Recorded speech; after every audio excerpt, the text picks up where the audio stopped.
So, and I'll stay behind the podium this time. I know I like to walk around, but this time, I know last year I did one in for Christmas time and I tripped over the cable. So I'm gonna be a little bit, yes. So I'm gonna be a little safer this time. But and so when I was, and then this was supposed to take place right before Veterans Day when we had, but we got a nice lovely visit from Nicole that kind of postponed things. So I was like, okay. Talking to Levia, she was saying like, well, you got this one. Why don't you go ahead and do this and everything else? And I was like, you know what? That's good because we've just had Thanksgiving, reasons to be thankful, everything else, and we're going up on Christmas, and we have all these wonderful times and things and all these holidays here of all various types. And it was one of these things where it's like, okay, take this thing, it's like says like, okay, you start here with life of service. So I was sitting here thinking like, okay, last year, same time we did Veterans Day, we had all the veterans in the house stand up for their service and say a little bit about themselves. And then I was like, okay, but as I was going through and preparing for this, I was like, I'll do the same thing, thank you for your service, all that other stuff.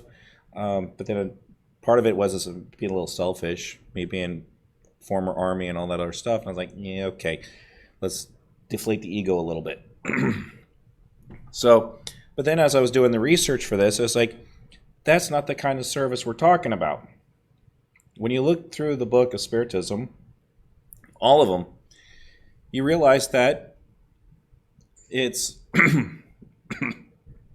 it's more than just those kind of services. Excuse me. Because we're sitting here saying, what does it mean to live a life of service? And we're all thinking, like it says here, the EMS, the military, fire, police, and then we got post offices work and everything else. But we're like sitting there like, that can't be it. That can't be at all. Because they're not the only ways to serve. I kind of played on it a little bit, but I can open the floor. Who do you think of as a servant? Someone that would serve the greater community. Nurse? They're up here already, but anyone else? Teachers? Garbage man. Post office, postal workers. What about the waitress? I'm sorry? Waiters, waitresses. So there's so many different other ways to serve. And then as you start putting it together, you start looking at it, and it's like, don't we all as a community serve each other in one capacity or another? We should. So I was looking at Merriam-Webster, and it's got a long list of definitions for a service. But here's the ones I was kind of that I picked out. Occupation or function of serving. The work performed by one that serves. The contribution to the welfare of others. Disposal for use. And entirely at your service is their example. And then the acts of serving, such as a helpful act. Useful labor that does not produce a tangible commodity. So then you go sit there and you start going through and you start looking at the doctrine. And it was sitting there saying like, how does it tell you to serve? It doesn't really give you any defined list. Actually, when I went through the book and did like life of service, I didn't come up with anything. Searching through the gospel, searching through the Spirit's book, it didn't give me an example of life of service. It didn't say anything. But it did give a lot of more generalized versions of it. You go to the Spirit's book, you got the law of labor as one of the moral laws.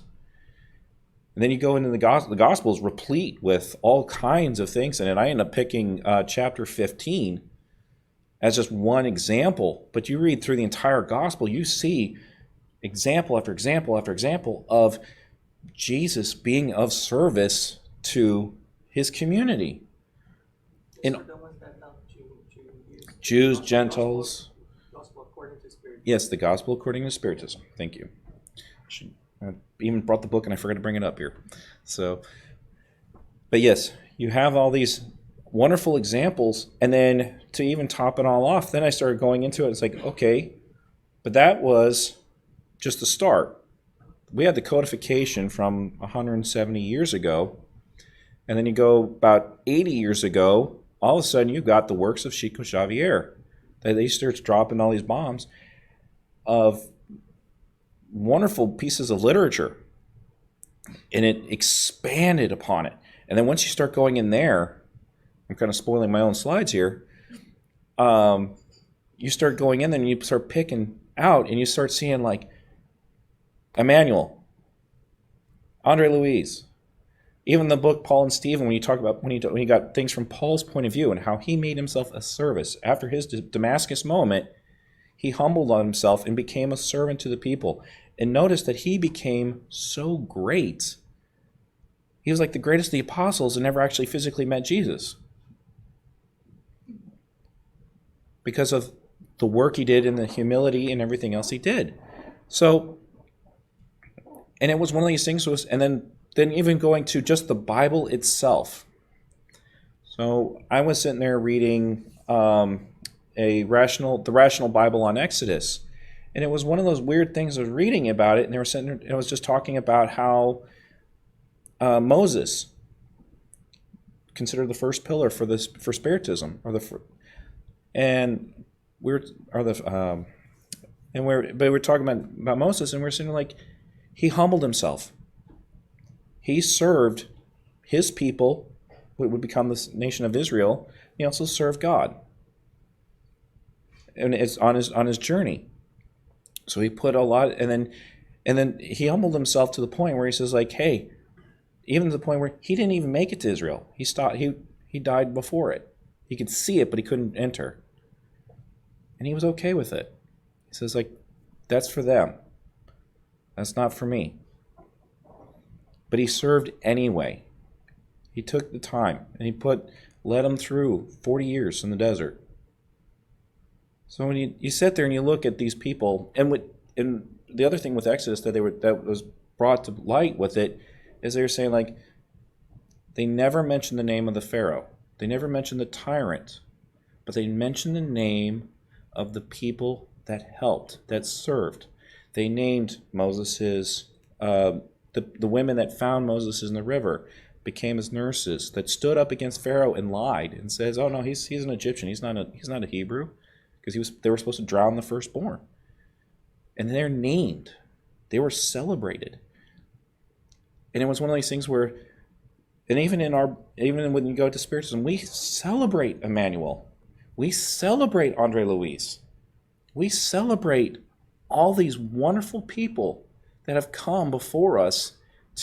We celebrate the Spirit of Truth. We celebrate Andre Louise. Not Andre Louise, Allan Kardec, I'm sorry. We celebrate Allan Kardec, and the funniest thing about it is we're not even using his real name, or at least the name in that lifetime. He was using a name from a previous lifetime when he was a druid priest, and he brought it back for this lifetime, and that was his pen name as he was writing these books. So so it's like, I have my fame as Hippolyte Léonard Denisard Raval, really long name. He had all this fame, fortune from that. And he's like, no, I want this to stand alone. I will publish under a new name and see how they live. And then those works are still going 170 years today. We don't study his educational books from when he was a teacher. We study these books. The Bible itself, thousands of years old. We're still studying it to this day. We study they found the Dead Sea Scrolls, studied meticulously, preserved to the best of their ability so that they wouldn't damage and lose any more information after they found these. There's so much preserved into these sources of good, the knowledge of good in the world. We put so much value to it. And we're starting to see in the world today, we're starting to realize these people in our lives that have done us the most good, and we're celebrating them. We're no longer celebrating those that have done us bad or ill. We're celebrating those that lift us up. And that's where we were going to. And when you look at these people that do it, they're being a service to their others, service to their community, service to their family. And so I was saying, as part of my research for this, I was like, does not a parent serve their children? Does a husband not serve his wife, and vice versa? Does the children not serve their parents in their old age? We see acts of service all around us. And the funniest thing about it is when you do these acts of service, remember, it's a no tangible commodity. So you could do it for no money. Some jobs do it. We do have service jobs, and they do it for pay. But they will also do the job. They will serve others for no pay. I'm up here right now as a volunteer. I'm not up here getting paid. I do this because I love it. I want to do this. I have a calling in my heart to take this message I've learned and share it with others, to share it with all of you.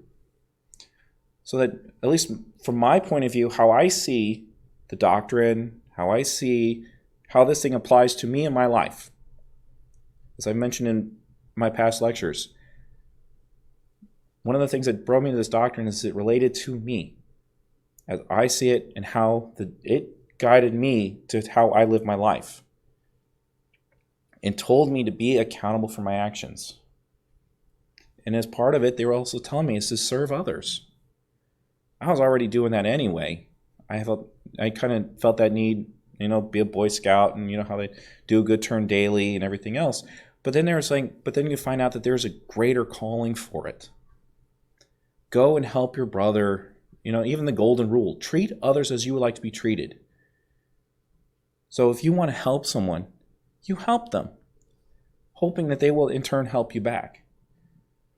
You want to serve them like they will serve you, especially in your times of need. When you're hurt, when you're down, when you're distraught, you're looking for someone that will help you, that can serve you in your time of distress. Because you can't pay them and everything else. You're down on your luck for whatever reason. You need someone to help pick you up, not kick you when you're down. You want someone to pick you up, put their shoulder underneath yours, and help carry you and get you to a place of safety, a place of comfort, or a place where you can rest and recover.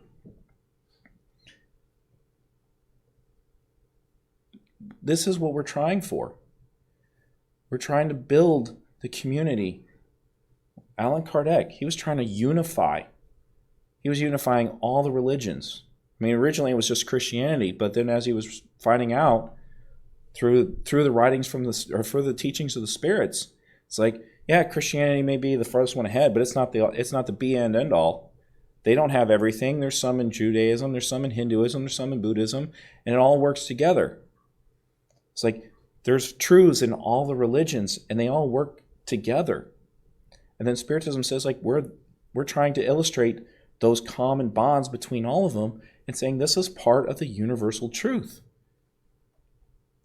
And at the time, 170 years ago, it was trying to be like the best thing. And as we found out in the time since, we've learned totally new sciences. Quantum physics did not exist. Computers did not exist. Air travel did not exist. We can do so much more now. We can understand more now than did 170 years ago. To the point that I know when in the book Genesis, they were saying that in the uranography of the planet, there's a version of that they say, like, you can use this for reference because this is how Allan Kardec knew it 170 years ago, but it's been updated. It's been corrected. And even Kardec said, it's like when science proves me wrong, stick to the science. But science hasn't corrected service. We look at service. We see the benefits of it. Do we have anyone here that does any kind of social work, psychiatry, psychology in here? Yeah. Isn't there a thing where it says like when you have a person that's like suffering from like depression or they're having a hard time, one of the things they were such to do is just to go and work at a soup kitchen, go do community service. And you know what? By helping others, they help themselves.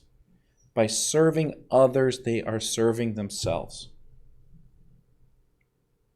So when you look at all the ails in society today, all the conflict, all the animosity, all the ill will that's brought to different peoples, no matter, you can pick your battles. So there's so many to choose from. But if you could work with them, serve them, figure out how can you help them. They can in turn learn how to help you. And you can start building the bridges, no matter your differences. One of the wonderful things about teaching and having the open dialogue is that you get to see different viewpoints. It's one of the things why we don't have one person up here speaking every week. So it's just their one point of view. Next week, I believe Al's up here next week. So he's going to speak. He'll have a totally different viewpoint. But it's giving you a chance for a different viewpoint. And I know there's been a call out for if you feel a need to, if you want to come up here and speak one week, we can talk. And have you come up here and say, hey, this is how Spiritism helped me in my point of view. Other centers that I've been a part of and worked with, they're reading like the gospel, the Spirit's book, line by line and discussing it. And in the course of that discussion, they'll find out that person A reads question 933 different than this person based upon their past experiences. I read through the gospel. Like I says, I was telling this nice young lady over here that I've been now involved with Spiritism about 17 years, almost 18 now.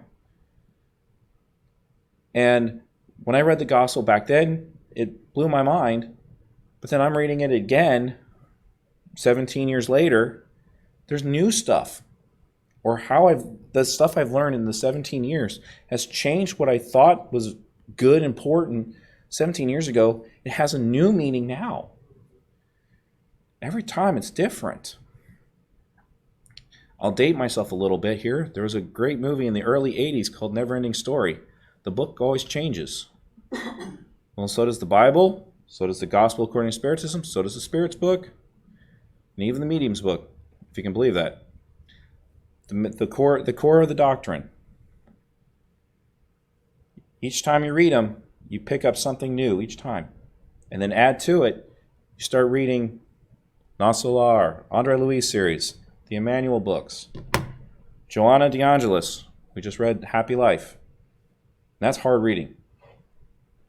And as I was over at the symposium in Houston a couple of weeks ago, they were showing 2 books from Joanna de Angelis that actually they're built together. And I was like, when I saw that, and I was like, wow, she wrote one book for people that are destitute. Their life is, they're on the downward path and how to correct it. And then they got the other side of saying, hey, a fulfilled life. There were 2 books that came out back to back. They're designed to be, you can read them in either order. And then Joanna de Angelis kind of pulled herself away from her normal self and saying, hey, grow to my level. By this time she says, I'm going to come down. These are so important. I will lower myself down to this level. so that more people can understand and follow, because it is that important.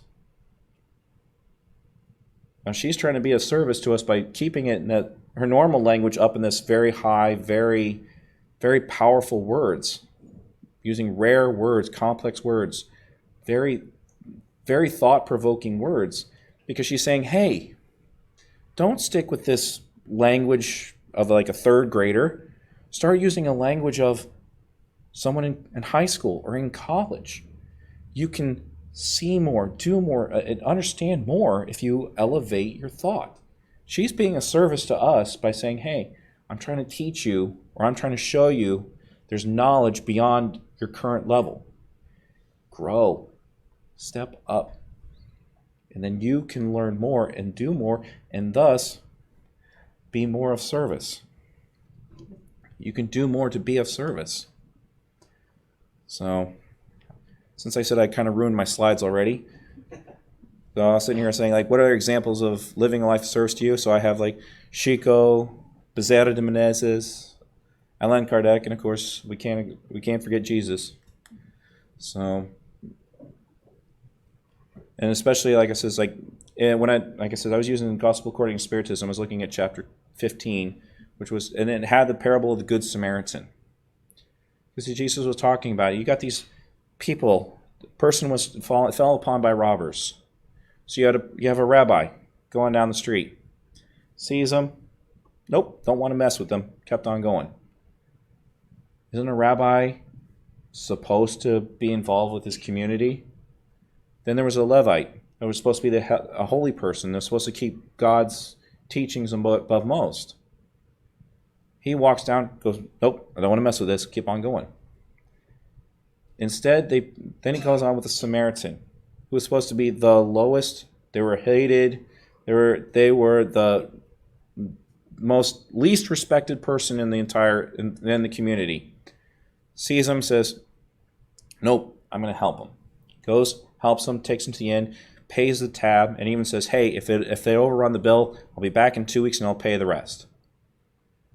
And then Jesus goes and talks to him and says, well, who was the best of them?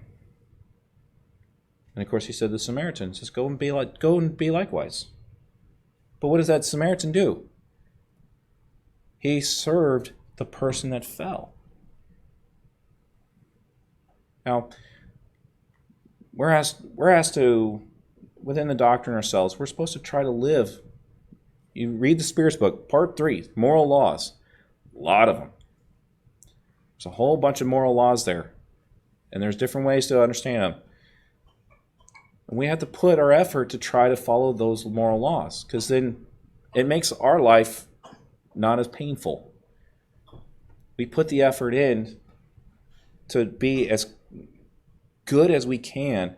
Then we find out as we live that good life, our bad stuff doesn't fall away from us.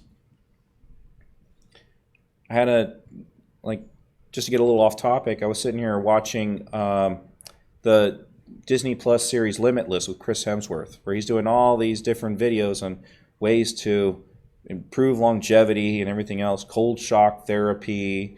He was sitting there, he had like learn endurance training so he can climb a rope 100 feet in the air. He did breathing exercises so he can control his stress and all this sort of stuff. And I was like, those are all physical things. We have the doctrine here. And that's supposed to be our spiritual things that give us not just long life, a happier life, but as we're finding out with the doctrine, the life beyond.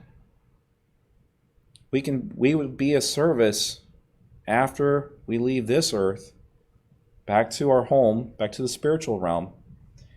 And then we can sit there and say, hey, yeah, that might be our home. But then we'll turn around and say, hey, let's go turn around and help.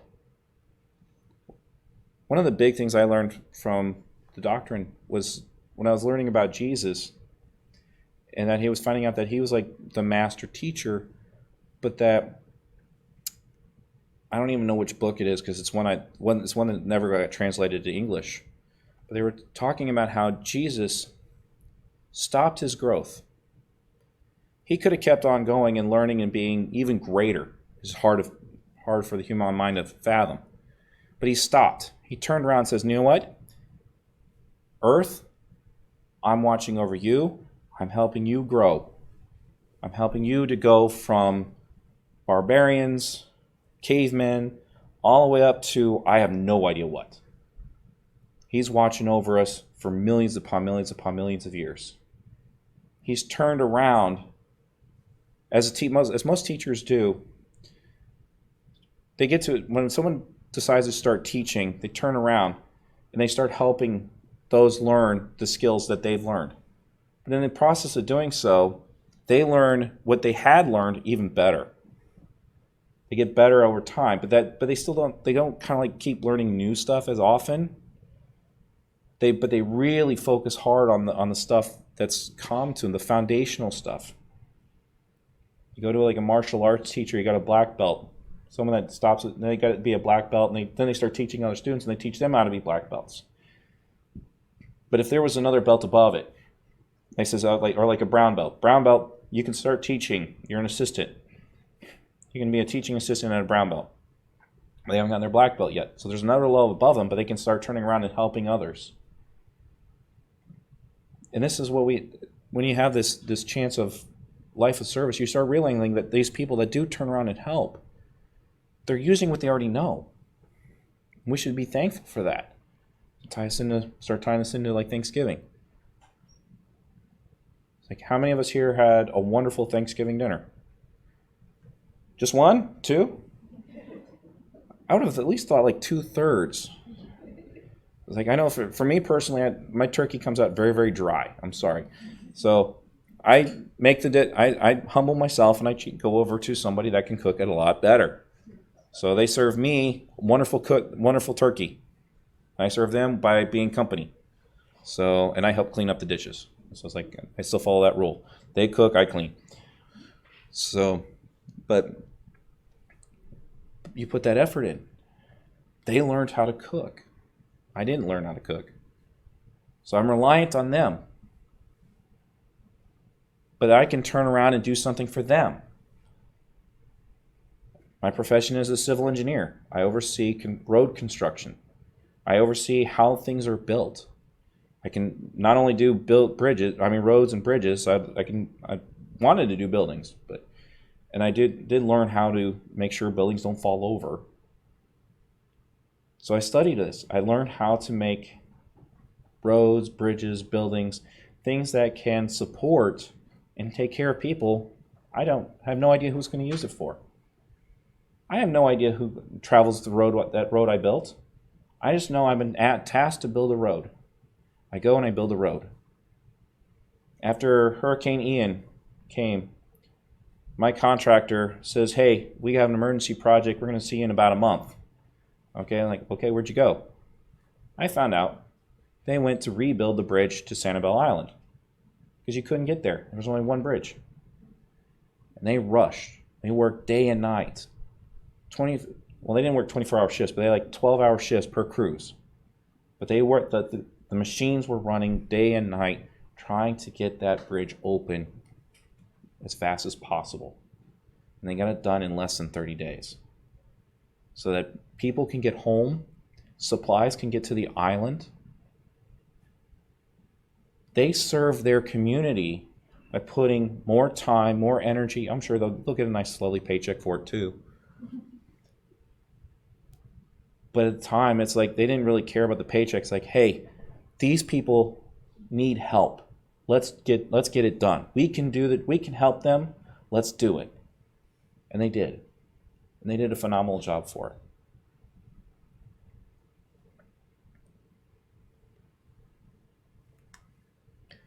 So I already mentioned Paul and his work around on the epistles.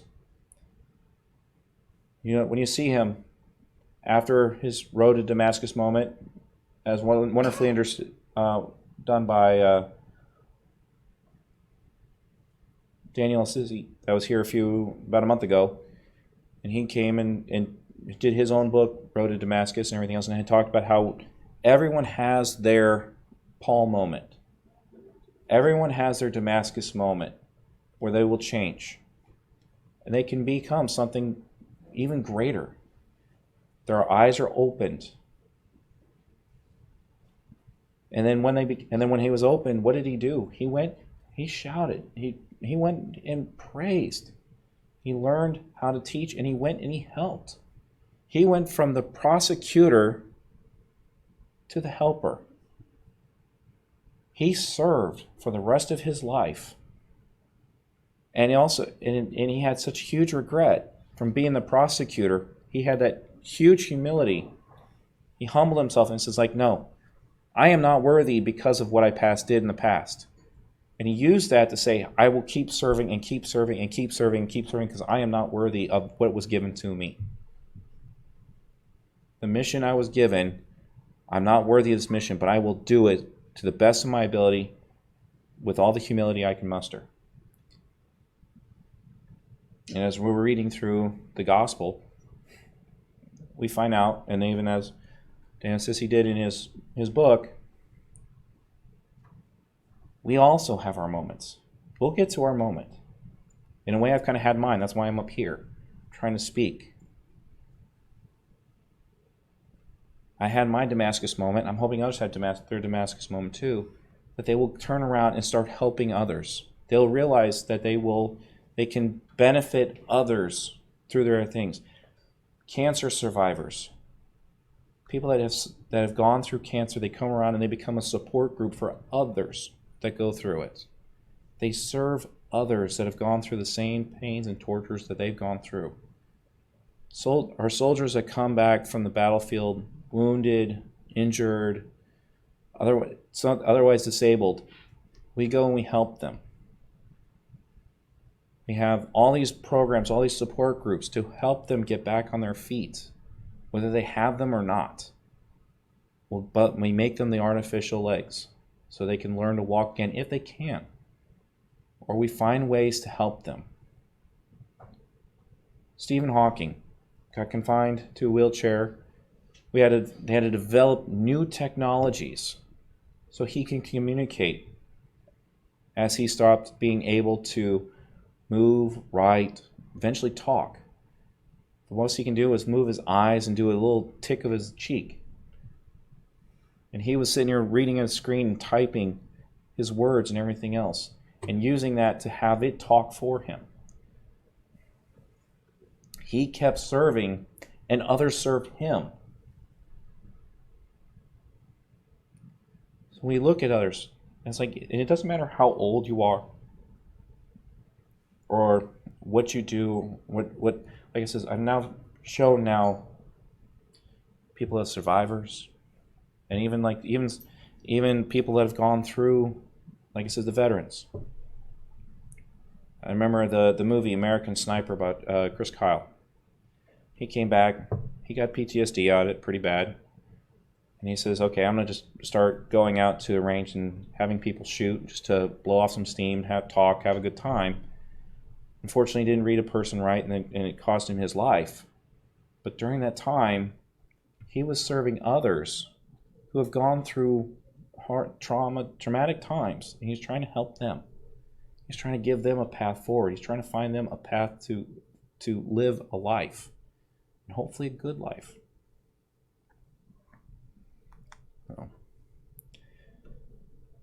I already meant, again, like I said, I already burned my slide a little bit. So, Emmanuel, we have at least two books. I think there's a third one. Ave Cristo, I believe, is the last one, or Hail Christ.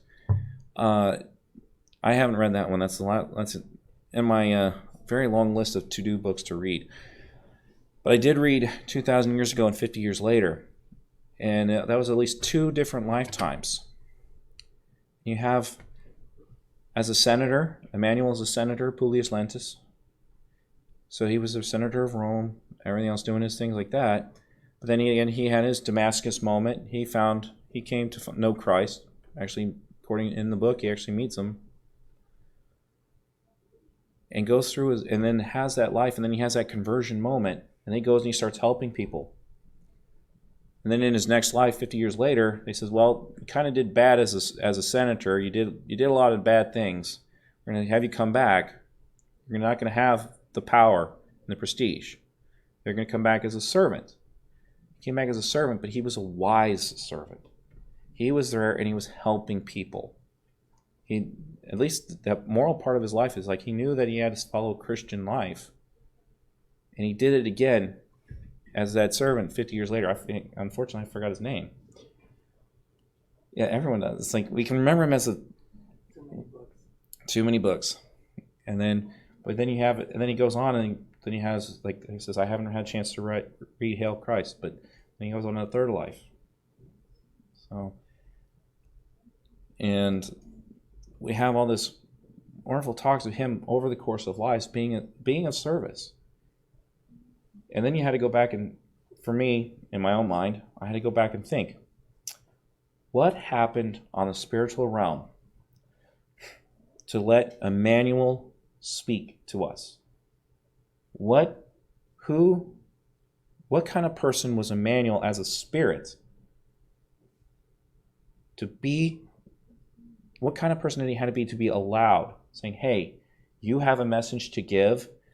You meet with this person called Chico Xavier, and you write these books. You write your stories through him.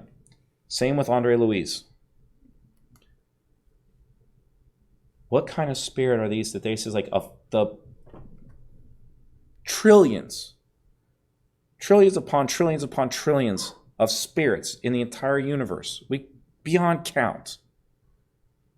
There's more spirits than there are grains of sand on the entire planet of Earth. But yet, those are two that were given a lot of time with Chico to have so many messages brought to us. What kind of spirits do they have to be allowed to do that amongst all the other things? And Chico, he did a lot of messages from a lot of different people, but yet those were the big ones. There had to be something important to it. What kind of people did they have to be? And even just studying Emmanuel, like I said, I only read 2 of his lives, but you can see that he built upon them. And he served, and he became a servant. And as a spirit, Emmanuel and Andre Louise were doing this massive amounts of service to help us better understand ourselves, our spiritual nature. I have a conversation, I can't remember if it was here or at the symposium, I was talking about, I think it was here. You had the codification that came out 170 years ago, and then you got 80 years later with Chico. You had like a new foundation that started with the codification. And then you built upon it with this wonderful structure that was all the works of Chico, and now we're even adding to it more with the works from Divaldo Franco and others. We see all these people that are taking the time, and I noticed, like, Chico, he didn't take money for the books. The only money he took was just to pay for the printing. It's like it covered just the cost. No profit whatsoever. If there was a profit, it was donated to a charity of some kind. He says, that's not my work. I'm just the medium. I'm just the writer. Someone else had the message, and money means nothing to them.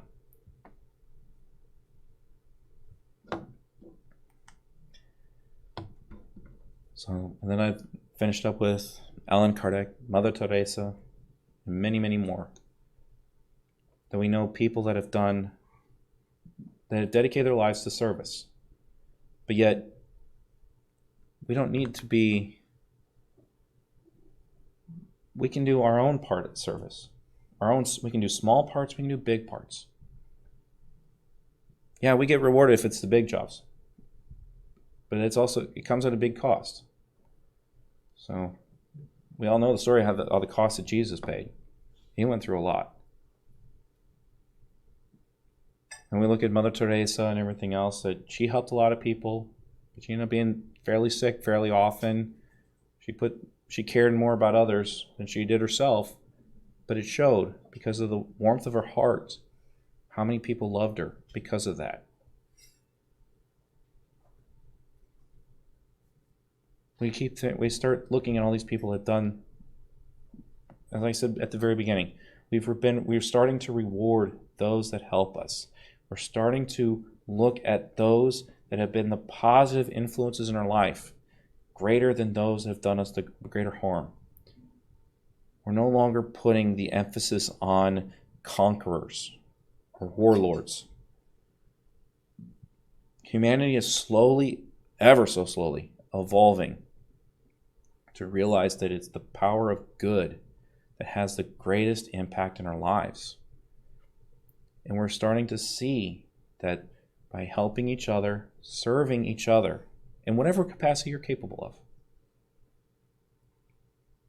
Maybe you're a basketball star, and the best thing you can do is play the best game of your life for the fans, for the team that you're on. That's maybe how you can be of service. There's so many ways that you can serve, that you can benefit others. Here at the center, we have the Caravan of Love. Every other week, they come here, they make lunch bags, food bags that they give to the homeless. They have clothes, all kinds of things that are come together. They meet up, and every other week they go out and they give these things to the homeless here in Orlando. It's a humbling experience, but it's also a warming experience too. You get to see people that need help thanking you for your help, for the few hours it takes to slap peanut butter and jelly sandwiches together, or ham and cheese sandwiches, or so many other things that they do on the weekends. Maybe putting pretzels in little baggies. For a few hours, you go around and you create what will be a feast, a meal for someone that doesn't have anything. Look at your time. That's just a little bit of time. And you do so much good with it. We're coming up on, like I said, we're coming up on Christmas. And we're taking some time, like we're all diligently checking our bank accounts, making sure we got enough money to afford the Christmas presents for everybody. But yet, are you not serving them? You're putting the effort in saying, hey, I'm taking a little bit aside of things that I need or want, and I'm putting aside and says, you know what? I'm giving this to these people that for their children. It's a gift for them to reward them for a good year. People at work for the good jobs that they did. I don't know whoever else you're going to give gifts to, your family. You're putting some of yourself to help make someone else's life brighter at Christmas.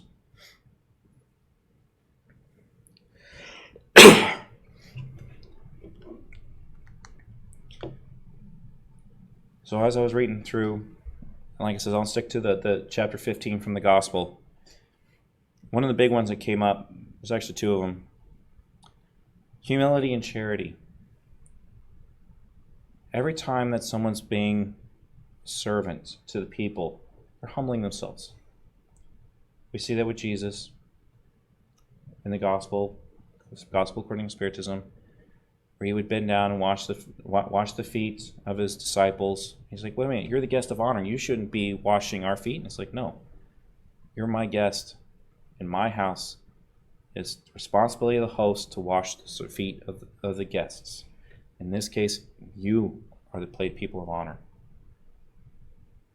And they have charity. We have another section of the gospel. It says, like, don't let the left hand know what the right hand is doing. Especially with charity. You don't want to give them a charity with a string attached. We love to do that for children. Says that with Santa Claus and the naughty and nice list. It's like, you better be good, otherwise you won't get presents for Christmas. So there's a bit of a string attached on that one. But in the end, they'll get the presents anyway. But for that little bit of time, we sit there and like, okay, we're going to do this thing, but it's because of that. But we're trying to instill in them greater principles, greater values, how to be good, be a good person. There is one educator called Maria Montessori. and the Montessori system is well known around the world. Yep. And she said that we are not educated for peace, we're educated for war. Because we're educated to compete, not to work together. Yep.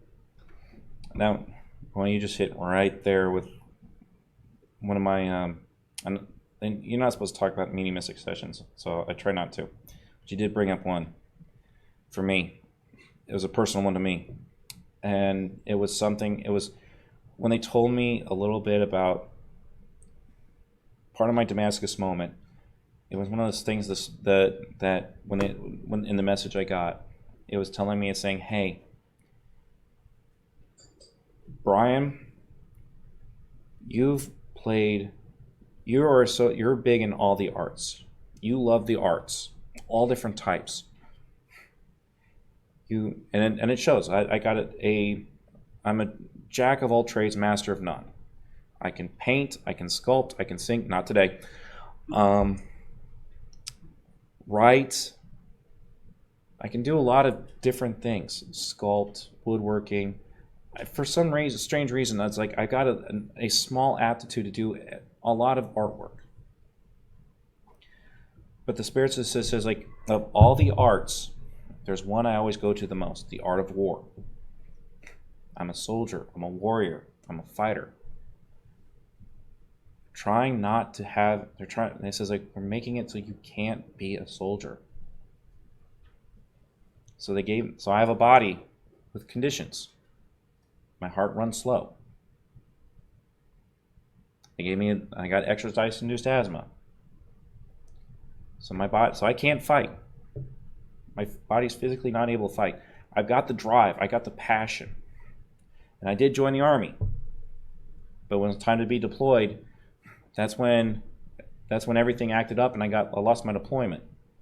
And after I lost my deployment, the person that was sitting in my desk that replaced me while I was supposed to be deployed was the person that introduced me to Spiritism.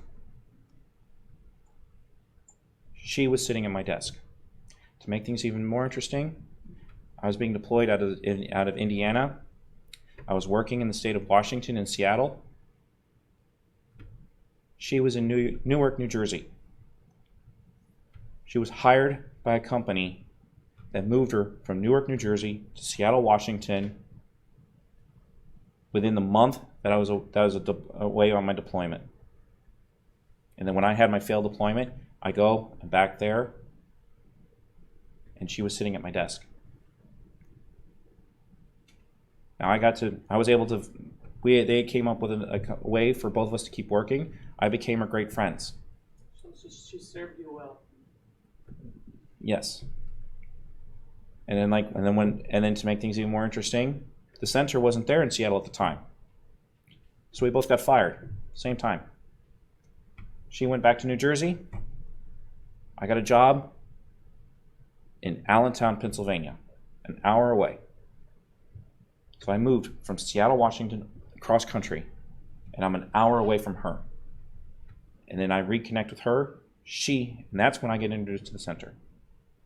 And I've been with it ever since.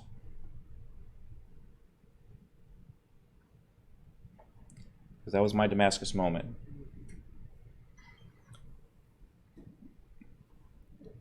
And I keep reflecting on that. And I remember, and I gotta start getting us ready for vibrations here, so I'll make this kind of quick. And I remember the teacher that was there. Unfortunately, she passed away last year, Elsa de Augusto. And she says, like, when she saw me come in, it's like, oh my God, it's one of the torchbearers. I'm like, torchbearers? What are you talking about? It's like my first few times at the center. And she says, like, you're one of the ones that's going to pick up the torch from the Brazilians and share it to the Americans. Scary to hear that. But it goes back to that Damascus moment. It now feels like I've been laid on a charge. As Paul was laid on a charge as the prosecutor, and then he's like, I humbled himself, like, I'm not worthy of this job, of this position. I don't know why that was brought up, why they said I was a torch for me and so many others. Now it's like, It's like your need is now. It's time. So with that,